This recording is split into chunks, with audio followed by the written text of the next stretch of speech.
Hi, I'm Stephanie Burt. Just like some who've come before me, I eat, I travel, I write, and I talk.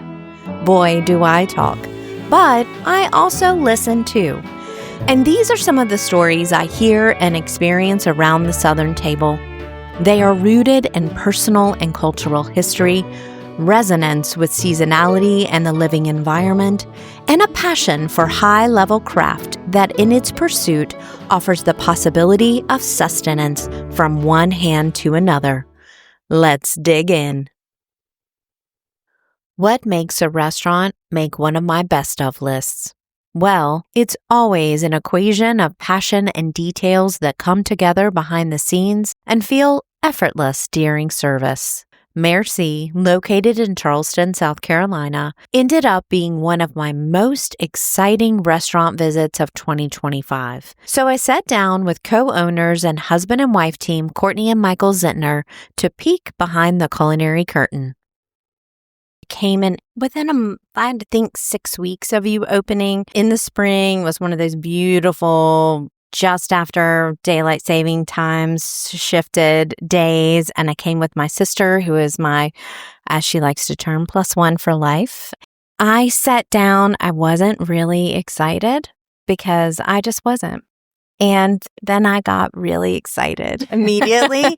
And I always get a little tear because I'm emotional. And I said, "This place is very special." And she said, "Why? What is going on with you? You look flushed." And I said, "It came out fully formed." And I think people that understand restaurants will know what that means. You brought this restaurant to life fully formed. And that's really where I want to begin this conversation today, because there is such an onboarding moment of integration between working within the space as it is filled with people versus just how we think it's going to be working, the food and the service. So you've got beautiful Helen Rice design space. It's small. You have a small submarine of a kitchen. Submarine.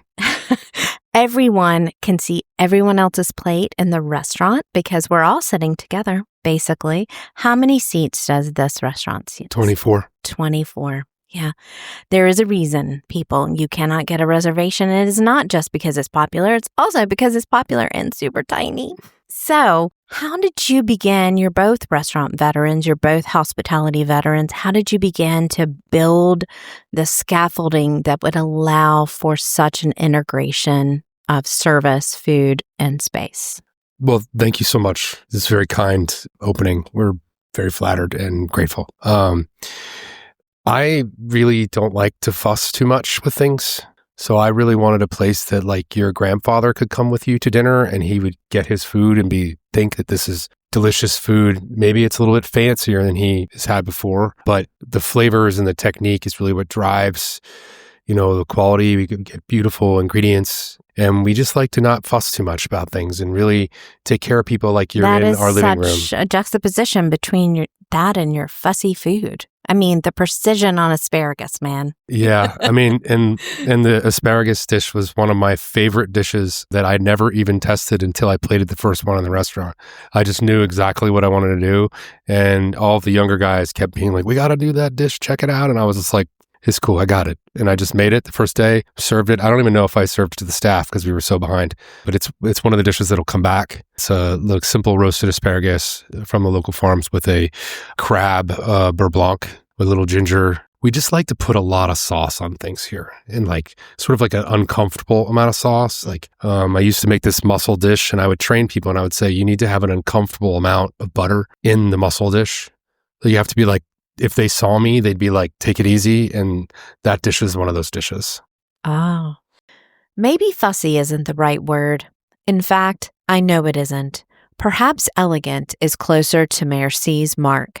Elegant at this restaurant can mean copious amounts of butter in a mussels dish that, after one bite, is the correct amount of culinary drama. Or perhaps it's a seafood crudo that is completely blanketed by almost translucent slices of ripe watermelon. Or even their most well-known entree, beef Wellington, which is a classic British beef dish that arrives to the table encased in pastry. Now, Courtney, what about you? Are you a fussy type? Do you go the opposite way?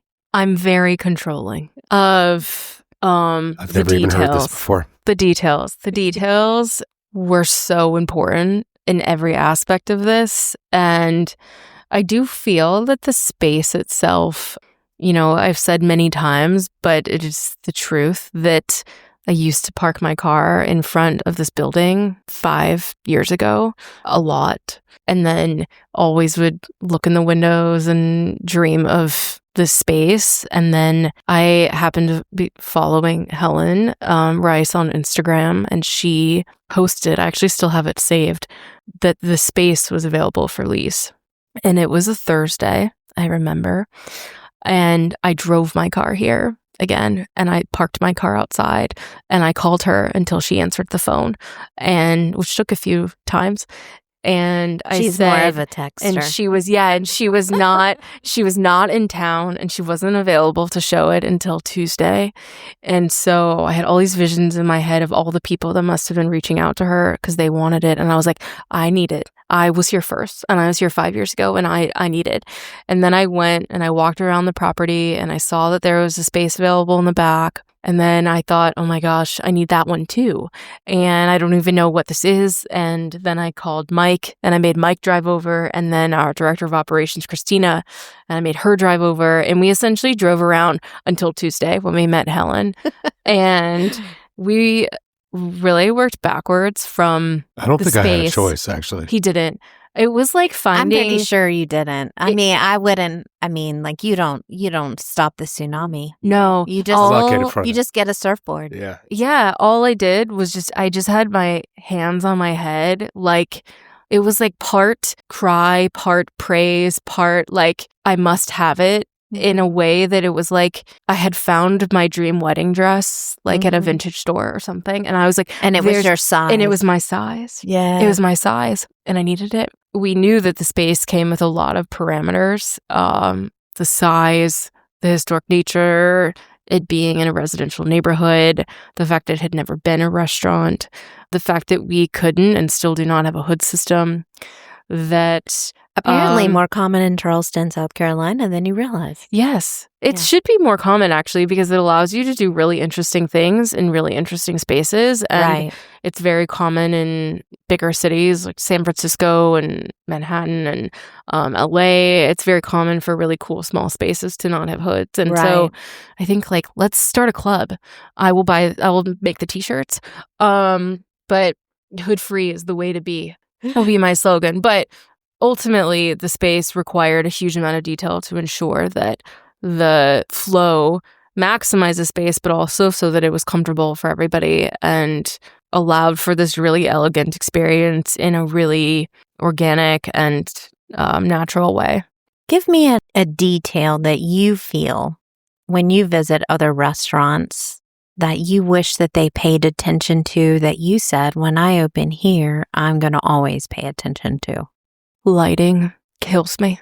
I knew you were going to say that. It absolutely is the single most important thing in a restaurant. I think it's more important than the food. Because if you are in a bright restaurant, you see everything that you shouldn't see and everything you should see, and you can't relax. It's not romantic. It's not intimate.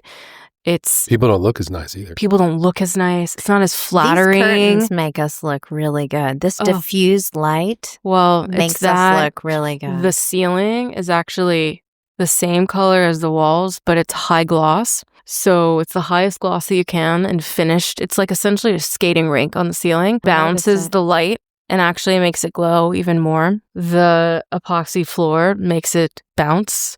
The lighting that's in here, all of these shades are from, and chandelier are all from a company they were made for this restaurant, and all the little lamps on the table from Spain called Santa and Cole. And they are made with handmade paper, parchment that glow. Like, you could put the worst LED light bulb in that and it would still glow. Beautiful lighting. I don't like to wear my sunglasses when I'm sitting down to dinner inside a restaurant. And No. I do have to do that sometimes. Not because the overhead lighting, but because they don't ever No. sit in my seat and realize that the sun at Yeah. 6 o'clock hits right into my pupil? Maybe the week of us opening, we sat in this table that we're sitting right next to in that chair. And it was like everything was in, the chairs were in, and we had spent many, many, many late nights here just testing everything. And I sat in that spot and I looked up, and that streetlight right there was blinding to just this single person. It was like being taken by a UFO. And we called the city, which then we found out that Montague is actually a road owned by the state, which is very interesting in Charleston. Oh, yeah. So Pitt is owned by the city and Montague is owned by the state, but the state came and they turned the light for us. So it now faces out instead of in. Both Michael and Courtney have worked in a variety of large and luxury markets, from Boston to D.C. to a Relais and Chateau property in Sun Valley. In 2018, the couple relocated to Charleston when Mike became the chef de cuisine of Charleston Grill. During the pandemic, he turned to bread making, always one of his creative outlets, and that soon grew into private dinners and ultimately the launch of the Drifter. Now, I'd like to delve into another detail that I have to explain to listeners. You have another company called the Drifter, and I explain it as event production. How do you explain it?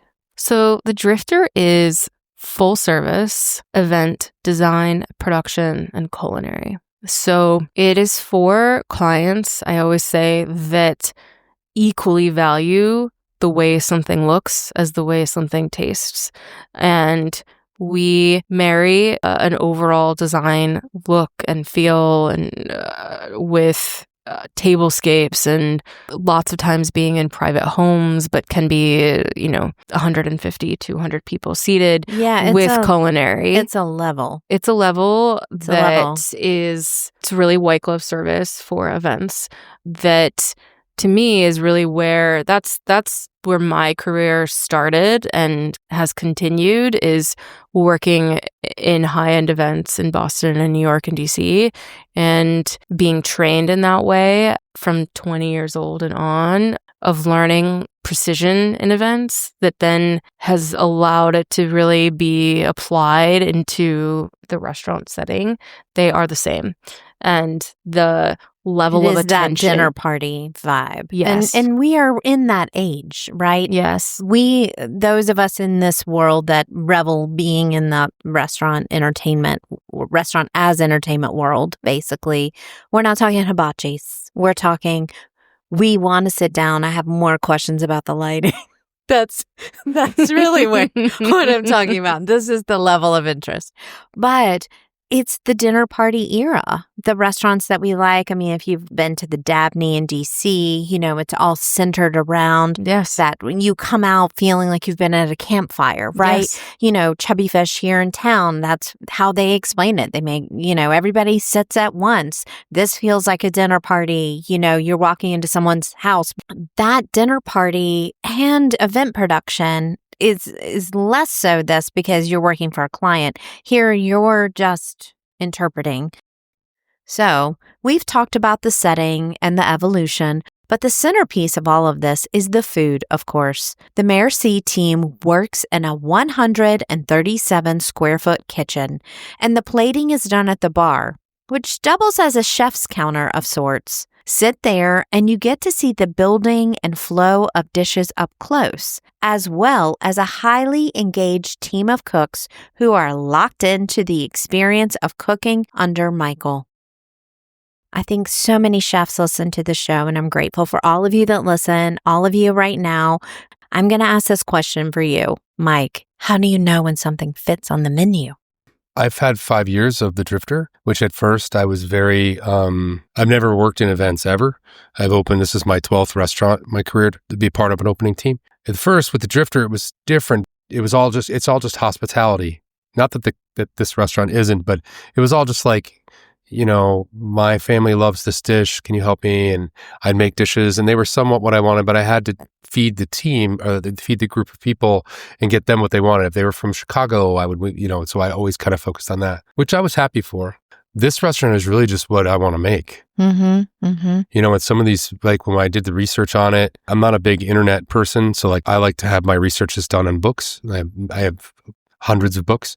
This was mostly done off of 70s and 80s vintage French cookbooks. And a couple of the dishes. That's why I feel so at home. Yeah. And like, I like things that are classic for a reason. And then we just use the vegetables and the things we can find here as the season changes. And sometimes people's hearts, like we're going to take the cabbage Caesar off today or tomorrow.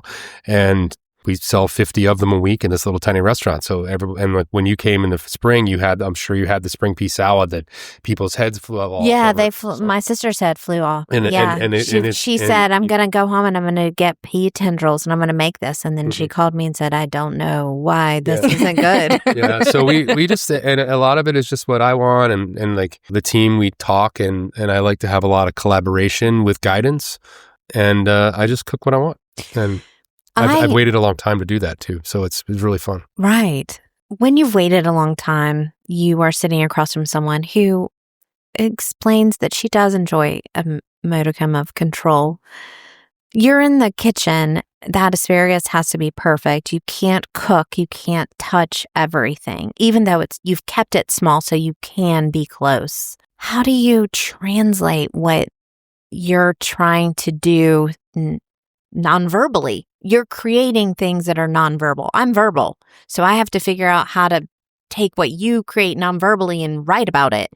How do you go the opposite way and explain it to chefs so they do what you need them to do without clipping their wings completely off?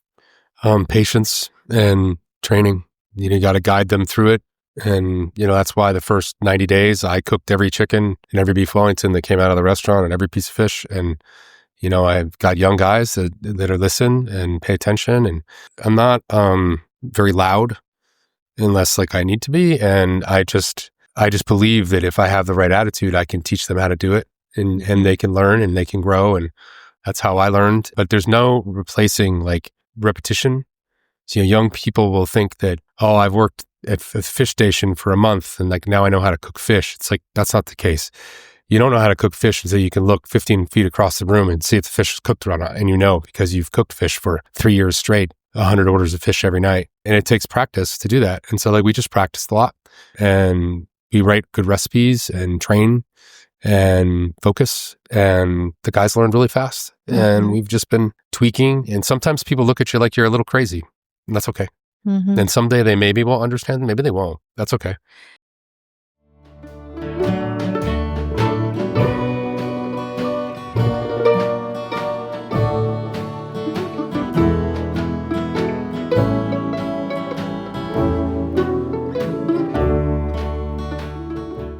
But your creative process sounds like it is that 10,000 hours thing. And I get that. I think we are of a similar age and I get that. But I'm always, always learning. What is something that you knew years ago, this is the dish I'm going to have on my menu when I open a place? Well, the chicken. I worked at Gaslight Brasserie where I met Courtney very early on in the restaurant's inception. And they had a roasted chicken that we did on like a rotisserie. Then we served with the sauce that's made on this dish in the restaurant, which is moutarde violette and chicken jus and a little butter. And I don't know how it happened, but when I started going, I just decided that I was going to redo that dish from that restaurant because I could find the purple mustard that's kind of hard to find here. And I just kind of made the dish a little bit more grown up, charged literally more than twice as much for it now than it was on that one. So like I can use more butter and I can use more chicken bones and stuff so that the sauce is a lot better. And I'm 20 years older, so I think maybe I know a little bit more. That dish would be one that I didn't know at the time, but that's going to be like a soldier on the menu forever here. And steak tartare is also probably ordered steak tartare in restaurants in the world more than anything. And we actually worked backwards. We developed a bread for the steak tartare that's made with activated charcoal and Benny seeds and a bunch of other stuff. And we kind of worked backwards to make the steak tartare dish. So instead of thinking about the dish as like, how do I add all these random weird things to the steak tartare to make it stand out? I just was like, why don't we just go backwards and we make an aioli out of beef fat and then have a bread that just is perfectly matched. And we give you like your own little miniature version of the bread. It's 100-gram little tiny loaf of bread, which, the bakers didn't think that was a great idea at first, I've been around and in conversation with the restaurant industry in one way or another for most of my life.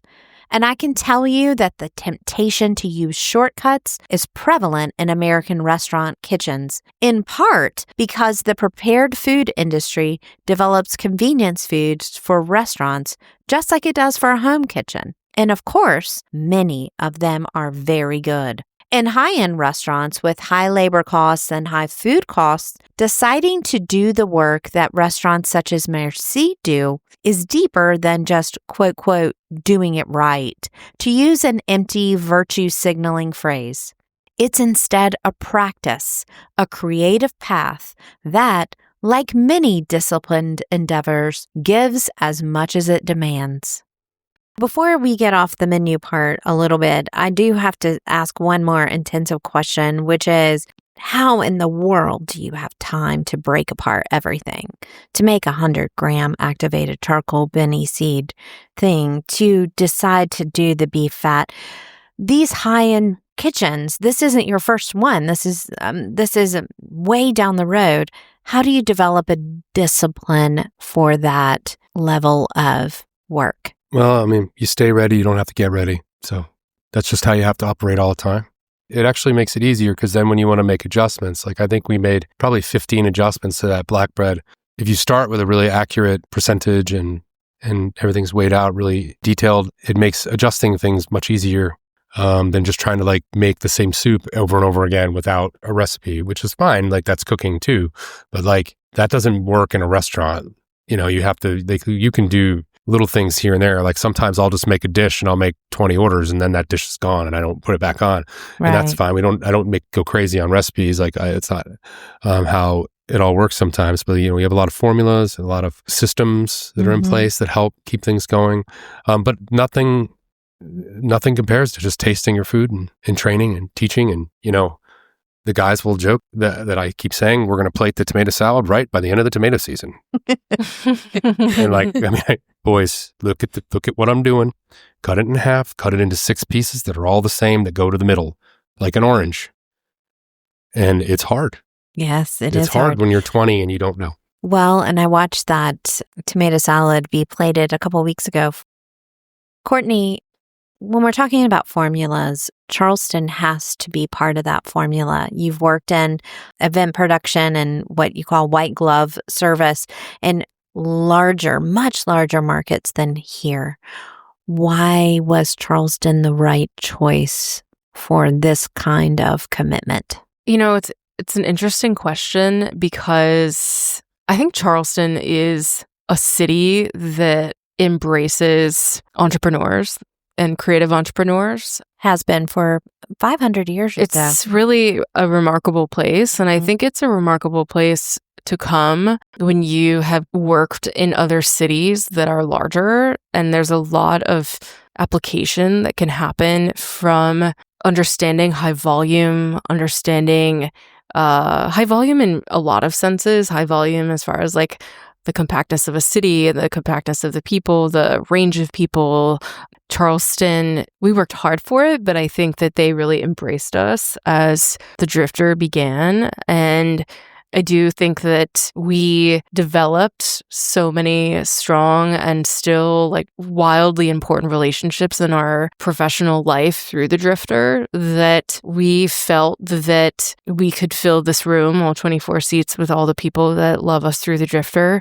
And that was a very cool thing for us to have kind of gone through this process, maybe a little bit backwards from what we probably pre-COVID would have saw this looking like, and to have felt that we had the support of a lot of people prior to the doors opening was really, it's not that the Drifter wouldn't have succeeded in another city. I just think that we had a unique time frame in city, in the country, in the world in which to test a really boutique concept and then use that as a way to get to know people very well in their homes, holding their kids, taking care of their dogs, bringing them bread, being with them when they get engaged and then doing their weddings. It's like we actually had developed these beautiful relationships with people that I think in larger cities is obviously just a harder thing to do.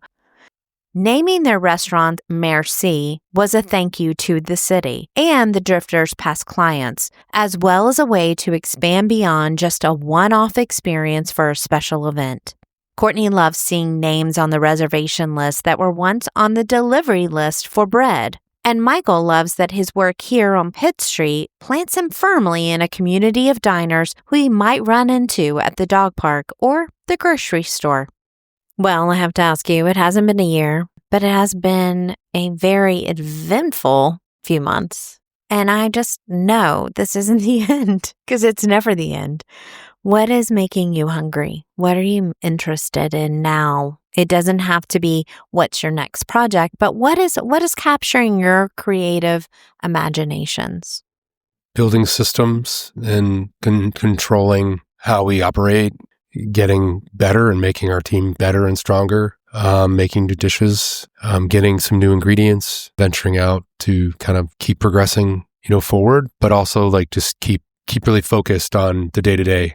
I stay very focused on what's happening right now. Courtney has like a job that's much different than mine. Like she'll tell you that I don't really know what's happening next week a lot of times, maybe a little bit, but like I sure know what's happening today, and I know what we're doing tonight, and I know that we're going to make great food tonight, whether I'm cooking here or at an event or making a sandwich for Petit Merci. That's what I stay focused on, and like being able to teach the young guys how to move through that. Like I move them around a lot, and so it makes them sort of like not get super comfortable. Yeah, I like that.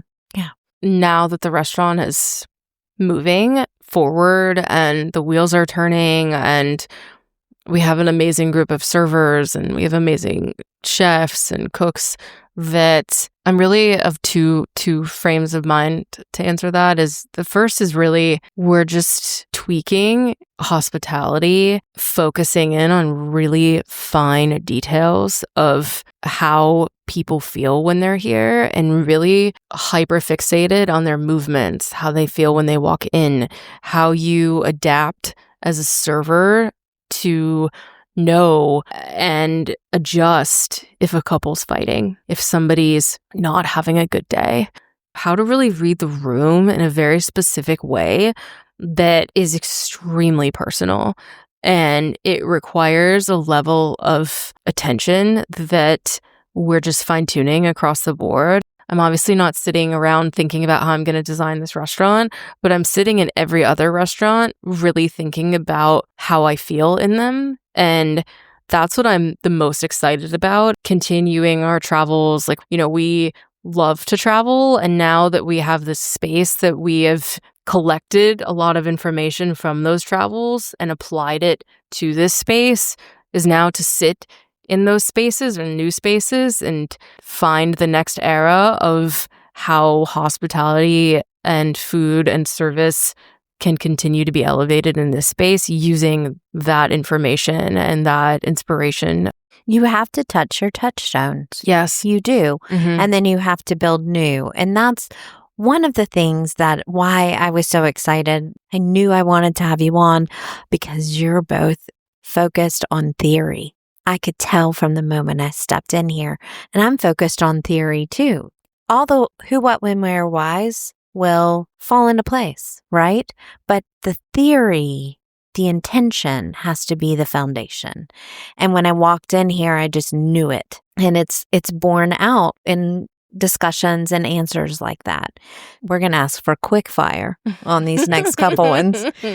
One thing I'd like for both of you to answer, because you do such different things, what's one aspect of your job that really meshes like a puzzle piece with an aspect of your personality? Well, I don't know if this is a positive answer. I am a highly detailed person in my personal life. Every single thing is in a calendar. Every single thing is very organized.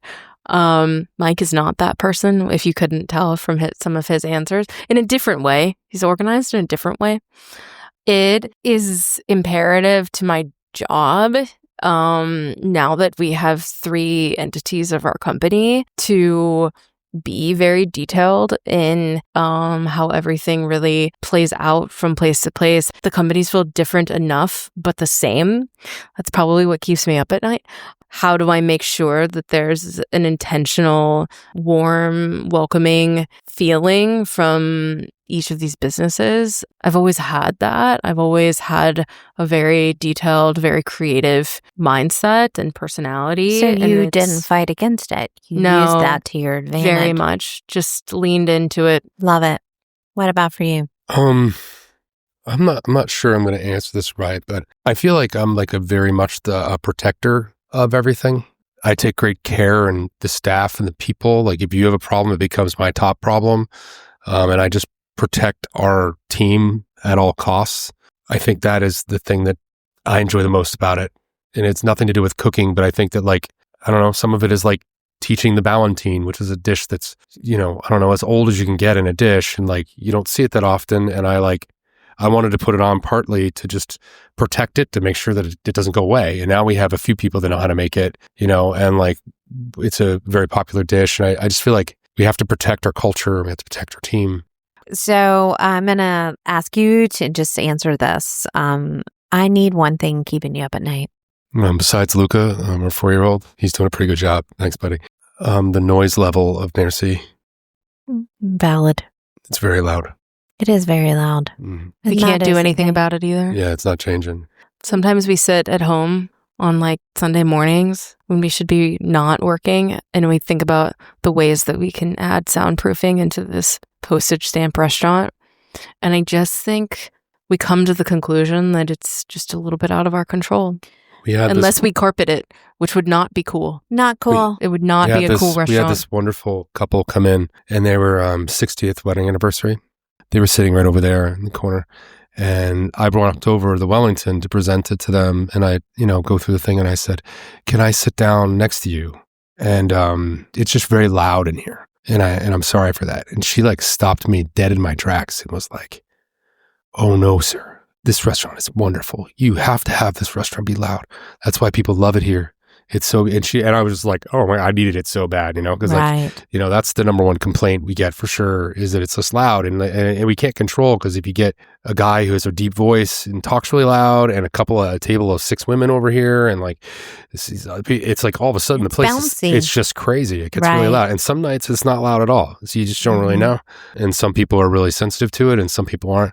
I am personally kind of like moving on, like I'm like, we're doing our best, like I'm not going to tell people to be quiet, like it's like I don't care, I want them to have fun, like I don't know, it's fun. It's you also serve people a lot of wine. You serve a lot of wine. Some people drink wine. I'm not saying I know who. My last question is the magic picnic basket question. I'm so excited for y'all to build a picnic basket together, because I'm just going to want to eat whatever's in there. But with this picnic basket, I can time travel. I can go back and ask anybody to make just one more bite of something you'd like.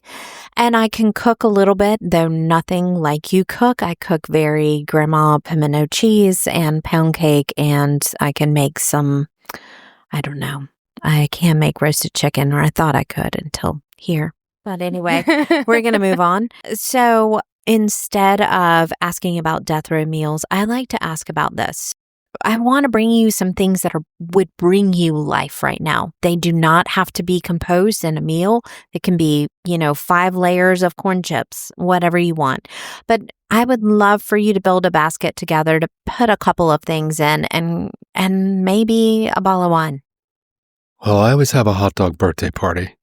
Okay, so hot dogs. Hot dogs is like my birthday party. Mm-hmm. Okay, so we have to be real about this, though. Hot dogs that's a general term. So, like, where does the hot dog come from? Is it a snappy or? No, I like an old world style with like the cookie spices, and snap is always good. I like it anyway. And we make our own brioche buns that are like stuck together, so we can cut them like you get for like a lobster roll. And we butter them. Well, mine is a good complement to that, because mine would be a lobster roll, but only from Maine.